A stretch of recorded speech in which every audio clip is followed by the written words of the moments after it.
The Kingdom Hearts franchise hasn't had a main series installment since Kingdom Hearts 2, which was released all the way back in 2005. Ever since then, we've had some other titles in the meantime that are still very important to the story, may I add, where Sora wasn't the main character, or the only one, I should say. Since then, we've had a bunch of new protagonists come up. We got to play as them and invest in their stories, which would eventually tie up into the lore of the upcoming Kingdom Hearts 3. These new characters have added a lot to the series, and it's hard to imagine them not being playable in the upcoming title, which they are confirmed to have some sort of involvement in. Many others in the community, including myself, have interest in how Kingdom Hearts 3 could possibly handle having different characters playable in this game, while also keeping Sora as the main playable character, which we all want, of course. Tetsuya Nomura has said himself that Sora will be the main playable character in Kingdom Hearts 3, similar to how he was in 1 and 2, which is a good thing, because I don't want Kingdom Hearts 3 to be like Dream Drop Distance or Birth by Sleep, where you're constantly switching between characters and the game is split evenly between multiple people. Because like I said before, we still want the game to primarily be about Sora. So with all that being said, I have my own little imagining for how having different characters playable could work in this game. So here's my spin on it.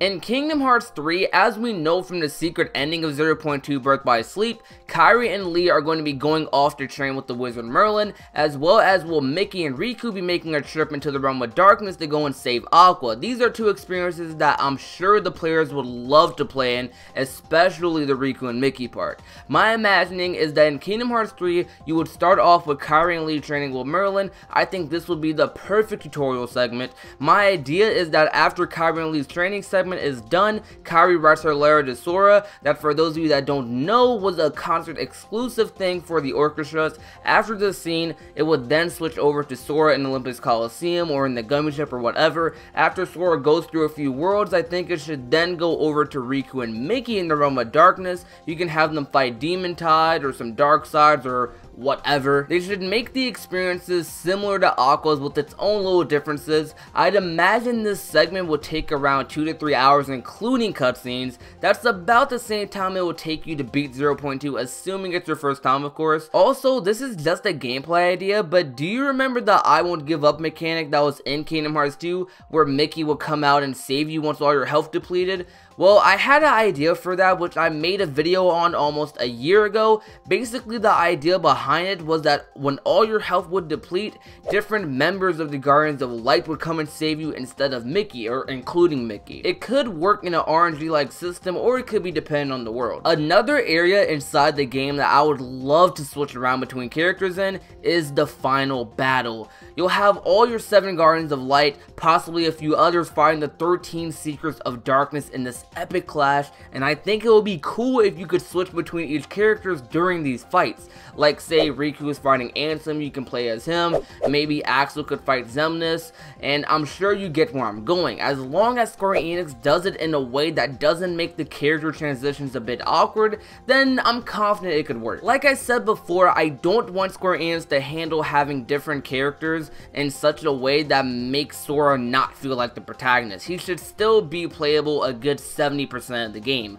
Little sections here and there that are like 1 to 3 hours long where someone else is playable would not hurt the game in my opinion. The big reason I personally want Kingdom Hearts 3 to have multiple playable characters is because with the way Kingdom Hearts 3's story has set up Kingdom Hearts 3, I personally feel like it would be really difficult to write the story and not do so. Like, think about it. A lot of people are going to be doing their own separate adventures in Kingdom Hearts 3. You have Sora, of course, traveling to the Disney World where most of the game will be taking place. You got Riku and Mickey who are going to be going to the realm of darkness to save Aqua. You have Aqua in the realm of darkness, which we experienced in 0.2. Kairi and Lea will be training with Merlin. I'm also thinking that the Birth by Sleep trio, once they're all saved and, you know, out of their little situations that they'll be doing their own little thing. My point is that not everyone is going to be with Sora throughout the entire game, and I would still love to experience, like, you know, what Riku and Mickey are going through in the Realm of Darkness, or what Lee and Kairi's training is going to be like. Like, I want to know what's going on in these different segments. Like, I don't want Kairi to just come out of nowhere in the final battle and be on par with Sora or whatever.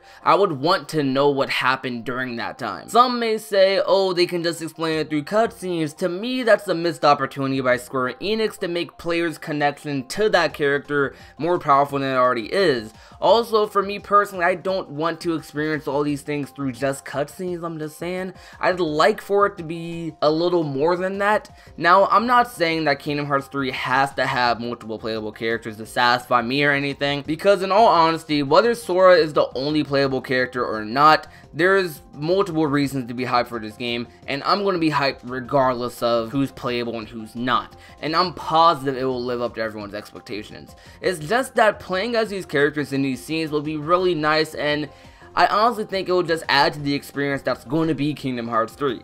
Anyways, ladies and gentlemen, this has been my spin on Kingdom Hearts 3 having multiple playable characters and my opinions towards it. If you enjoyed what you saw here, remember to leave a like, as it helps this video get recommended to other people, as well as sharing this video with your friends on social media to get my name out there. And don't forget to subscribe if you have not already and you enjoy what you've seen here on the channel, as it will only help us get closer to reaching our next goal, which is 500 subscribers. Guys, you have been showing me crazy love and support on all my videos, and I can't thank you guys enough. I'll be sure to keep doing what I'm doing as long as you guys keep giving me the support to do so. I would also love to hear what you guys have to say about this topic as well. Like, do you think Sora should be the only playable protagonist in Kingdom Hearts 3, or would you not mind it if other characters were playable in the game as well? Let me know. Anyways though, guys, thank you for watching today's video. My name is Prodigy, and I will see you guys next time. Peace out.